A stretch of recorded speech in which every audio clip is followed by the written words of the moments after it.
இது பாத்தீங்கன்னா இந்த ஜல்லிக்கட்டு ரேக்லாங்கிறது இன்னைக்கு தடை செய்யப்பட்டங்காட்டி இந்த வருஷம் கண்ணபுரத்துல 6800 கண்ணு தான் மொத்தம் வந்திருந்துங்க. அது ஒரு 1800 1900 தான் கிடேரி கண்ணு எல்லாம் வித்து போச்சு. இறங்குனது சொன்னாதான் விலை 30,000 40,000 அக்கா கூட வந்திருந்தாங்க. கண்ணே வாங்க முடியல, மாடே வாங்க முடியல, அந்த மாதிரி இருந்ததுங்க. ஆனா காலக்கண்ணு ஒரு 700 800 1000 கண்ணுக்குள்ளதான் விவசாயிகிட்ட போயிருக்கும். மீதி அத்தனை வெட்டுக்கு தான் போச்சு. அத்தனையும் அதுல என்ன பிரச்சனைனாங்க, ஒரு பக்கம் அதை வளர்த்தணுமே செத்து போச்சுங்கிறது ஒரு பக்கம் ஒண்ணு. ரெண்டாவது பிரச்சனை ஃபைன் ஜெர்ம் பிளாசம் அழிஞ்சு போகுது. சோ அந்த ஜெர்ம் பிளாசம் திருப்பி உருவாக்க முடியுமா? ஒரு பிரீட்ல வந்து இன்ட்ராஸ்பீஷியஸ் டைவர்சிட்டி இன்டர்ஸ்பீஷியஸ் டைவர்சிட்டி ரெண்டு இருக்கு. ஒன்னு காங்கேய மாடு, இன்னொன்னு பர்கூர் மாடு. இன்னொன்னு காங்கேய மாட்டுக்குள்ளேயே வித்தியாசம். இப்ப நம்ம இத்தனை பேர் இருக்கிறோம், 200 பேர் இருப்போம், யாராச்சும் ஒருத்தராவது ஒரே மாதிரி இருக்கிறவான்னு சொல்லுங்க. சோ இங்க இருக்கக்கூடிய எல்லாத்தையும் விட்டுட்டு ஒருத்தரை மட்டும் பிடிச்சி இவர் தான் ரொம்ப பிரமாதமா இருக்காது, மீதி வயசு எல்லாம் காலி பண்ணிடலாம், இவர் மட்டும் இருந்தா போதும்னு சொல்ல முடியாது இல்லைங்க. 42வது வயசுல அவருக்கு ஏதாச்சும் ஒரு ஹார்ட்ல பிரச்சனை வரலாம். சோ நாளைக்கு அவரோட ஜீன் தான். இப்படித்தான் ஆர்டிபிஷியல் இன்செமினேஷன் நடந்துட்டு இருக்கு. சோ இதுக்கு பின்னாண்ட ஒரு பெரிய ஜியோ பாலிடிக்ஸும் ஒரு பெரிய சதி இருக்கு. அதனாலதான் நிறைய பேர் ஊடகங்கள்லயும் மீட்டிங்லயும் கேட்கும் போது இந்த கட்சி ஒண்ணு செய்யல, அந்த கட்சி ஒண்ணு செய்யலின்னு தமிழ்நாட்டு கட்சியில குறை சொல்லும் போது என்னுடைய பதிலே வந்து தமிழ்நாட்டு கட்சியில குறை சொல்லி இது பிரயோஜனமே இல்லைங்க. இதுக்கு ஒரு பெரிய ஜியோ பாலிடிக்ஸ் உலக அளவில் இருக்கு. இன்ஃபேக்ட் 2013 கென்யால ஒரு மீட்டிங்க்கு போயிருந்தேன். அந்த மீட்டிங்ல பாத்தீங்கன்னா குளோபல் அஜெண்டா ஃபார் ஆக்ஷன் GAAன்னு சொல்லிட்டு ஒரு ஆக்ஷன் எங்களுக்கு UNFAO தான் கூப்பிட்டுருக்கான். இந்தியாவில இருந்து 8 பேர், சவுத் இந்தியாவில நான் ஒருத்தன் தான் இருக்கேன். நானும் கர்நாடகால இருந்து குறும்பா மாமான்ட்டு ஒரு வயசானவர், நீலகண்ட மாமான்ட்டு குறும்பா ஆட்டு சங்க தலைவர். அவர் கர்நாடகால 26 சங்கங்கள் இருக்கு அவங்க கிட்ட, 40 லட்சம் ஆட்டுக்கு அவர் தான் தலைவர். அவர் சொன்னாருன்னா கர்நாடகா ஸ்டேட்டையே வந்து அவர் ஸ்தம்பிக்க வச்சிருவார், ஆட்டை கொண்டாந்து உள்ள நிறுத்தி. இப்ப பண்ணார் ஒரு 2 வருஷத்துக்கு முன்னாடி. அவர் யாருன்னு காமிச்சாரு. அவர் ராஜ்யசபா MP போஸ்ட் எல்லாம் கொடுத்தாங்க. அவர் வேண்டாம் நான் ஆடுதான் மேய்ப்பண்ணு, இன்னும் ஆடு மேய்ச்சிட்டு ரொம்ப பிரமாதமான மனுஷன் ஒருத்தர் அங்க இருக்காரு. சோ நாங்க 2 பேர் தான் போயிருந்தோம். போயிட்டு அங்க வந்து ஒரு ப்ரொபோசல் கொண்டு வர்றோம். அமெரிக்கன் பீஃப் லாபி எல்லாம் சேர்ந்து இண்டஸ்ட்ரியலைஸ்ட் ஃபார்மிங் சிஸ்டம் தான் இருக்கணும் இனிமேல். இந்த மாதிரி இருக்கக்கூடிய கேட்டல் எல்லாம் வந்து இதெல்லாம் வேஸ்ட். இது வந்து நல்ல ப்ரொடக்டிவான லேண்டி வேஸ்ட் பண்ணி சும்மா மாட்டை மேய்ச்சிக்கிட்டு இவனுக்கு வந்து ஊரக்கெடுத்து திரியிறானுங்க. சோ இந்த மாடு வந்து நிறைய சாணி போட்டு அந்த சாணியிலிருந்து நிறைய மீத்தேன் எமிஷன்ஸ் எல்லாம் வந்து உலகமே இதனாலதான் அழியுது. சோ இந்த மாட்டை எல்லாம் 10 வருஷத்துக்குள்ள கல் பண்ணிடணும்னு சொல்லி ஒரு ப்ரொபோசல் கொண்டு வர்றான். இந்த ப்ரொபோசலுக்கு இவனுங்களே ப்ரொபோசல் கொண்டு வந்துக்கிறாங்க, இவங்களே ஓகேன்னு சொல்லி வர்றாங்க. அப்ப நாங்க ஆப்பிரிக்கால வந்து நம்மளையாட்டம் அங்க வந்து அங்க ஒரு 2-3 பேர் ஒரு அங்க இருக்கிறாங்க, ட்ரைப்ஸ் இருக்கிறாங்க. அவங்க எந்திரிச்சு பெரிய சத்தம் போட்டு அட்டகாசம் பண்ணி நாங்களே அட்டகாசம் பண்ணப்போ எங்களை அவன் மிரட்டுறான். You don't object to this. அப்புறம் இல்ட்ரீன் international livestock research institute, அது UN ஆர்கனைசேஷன், அதோட சீஃப் UN டைரக்டர் ஜெனரல் வந்து no they have come here to give opinions, let them கிவ்னு சொன்னாங்க. அப்புறம் நாங்க சண்டை போட்டு அந்த ப்ரொபோசல நாங்க ஒரு 16 பேர் நிறுத்தினோம். ஜெர்மனியில இருந்து டாக்டர் எல்சி ஒருத்தர், இந்த மாதிரி எல்லாம் சண்டை போட்டு நிறுத்துறோம்.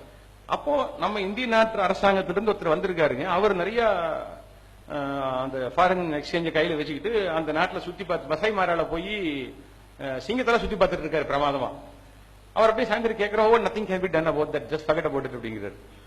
சோ இந்த மாதிரி ஒரு சூழ்நிலையில ரெசல்யூஷன் பாஸ் பண்ணி இந்த நேட்டிவ் கால்நடை, நம்ம நாட்டில் மட்டும் இல்லைங்க, ஆப்பிரிக்காவில் இருக்கக்கூடிய என்டையர் கால்நடை காலி பண்ணி அங்க வந்து ஃப்ரீஷியன், ஜெர்சி, ஸ்விஸ் பிரவுன் இதெல்லாம் உள்ள கொண்டு வரணும்ங்கிறானுங்க. நம்ம இந்த விஷயத்தை வந்து இப்ப ஜல்லிக்கட்டு ஏன் தடையாச்சு, ரேக்லாம் ஏன் தடையாச்சுங்கிற விஷயத்த நம்ம நல்லா புரிஞ்சுக்கணுங்க. ஃப்ரீஷியன், ஜெர்சி, இப்ப காங்கேய மாடு இருக்கு. காங்கேய மாட்டுல நான் ஒரு அறக்கட்டளை நடத்தங்காட்டி அந்த காங்கேய மாட்டுக்கு இன்டெலக்சுவல் ப்ராப்பர்ட்டி எனக்கு தான் நான் சொல்லிக்க முடியாது. இந்த காங்கேய மாடு இந்த பகுதியில் இருக்கக்கூடிய மக்களுடைய சொத்து. ஆனா நீங்க அந்த நாடுகள்ல பாத்தீங்கன்னா ஃப்ரீஷியனோ ஜெர்சியோ பாத்தீங்கன்னா ஃப்ரீஷியன் இன்டர்நேஷனல் ஒரு கம்பெனி இருக்கான், ஜெர்சி கார்பரேஷன் ஒரு கார்பரேஷன் இருக்கு. அவன் வந்து அதை டேக் ஓவர் பண்ணிக்கிட்டான். டேக் ஓவர் பண்ணி இம்ப்ரூவ் பண்ணி 30 லிட்டர் 32 லிட்டர் அந்த மாதிரி பால் கொடுக்கிற மாதிரி மாடை இம்ப்ரூவ் பண்ணிக்கிட்டாங்க.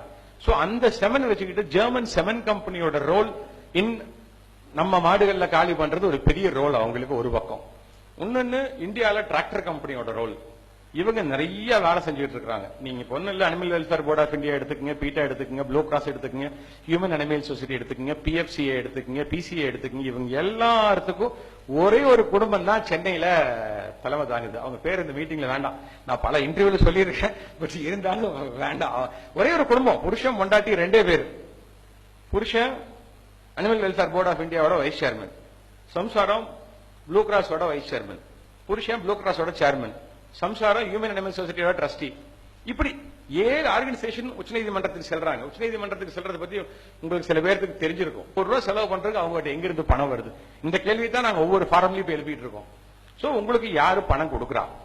யாரு பணம் கொடுக்கறான்னு பாத்தீங்கன்னா 4 பேர் கொடுக்கறாங்க. ஒன்னு இந்த ஹோல்சன் ஃப்ரீஷன் இது போன்ற கம்பெனிகள் நம்ம பிரீட காலி பண்ணுன்னு சொல்றாங்க. ஒன்னு இன்னொரு டிராக்டர் கம்பெனி. டைரக்ட் பிரச்சனை டிராக்டர் கம்பெனிக்கு மாட்டு வண்டி.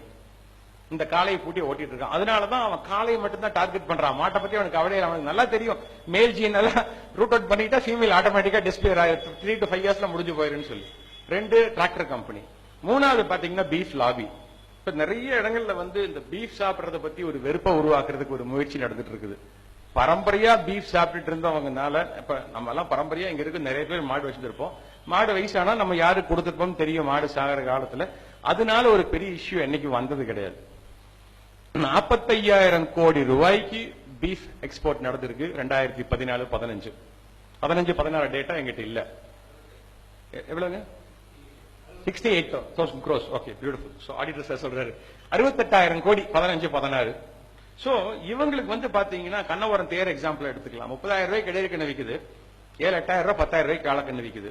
So raw material cost is very very very cheap. Top 8 exporters Al Kabeer இருந்து எடுத்துக்கலாம். அந்த அல்கபீர் நேம்குள்ள போக வேண்டாம், அது இன்னும் நிறைய அரசியல் இருக்கு.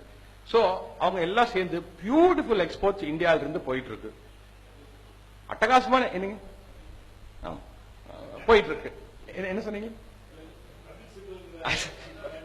இல்ல கபில் சிபில் மட்டும் இல்லைங்க. Even Al Kabeer is a Muslim name, but not Hindus and different. So அதனாலதான் அதுக்குள்ள போக வேண்டாம்னு சொன்னேன். சோ அது ஏன் அதுல பாத்தீங்கன்னா இப்படிதான் ஓடிட்டு இருக்கு. And they are funding everybody, including the present government. They have funded this the present union government. They have funded 25 crores by check this beef lobby. So இப்படி இருக்கக்கூடிய சூழ்நிலையில எதுவுமே நடக்காத இந்த 4 பேருக்கு வந்து ஒரு பெரிய ஆதாயம் இருக்குது. இந்த கால்நடை நம்ம தமிழ்நாட்டில் மட்டும் ஜல்லிக்கட்டு ரேக்லாம் தடை பண்ணிடலீங்க. கர்நாடகால கம்பாலான்னு ஒண்ணு, மகாராஷ்டிரால ஒரு புல்ஸ் போட்டு, பஞ்சாப்ல ஒரு புல்ஸ் போட்டு, எல்லாமே காலக்கண்ணு.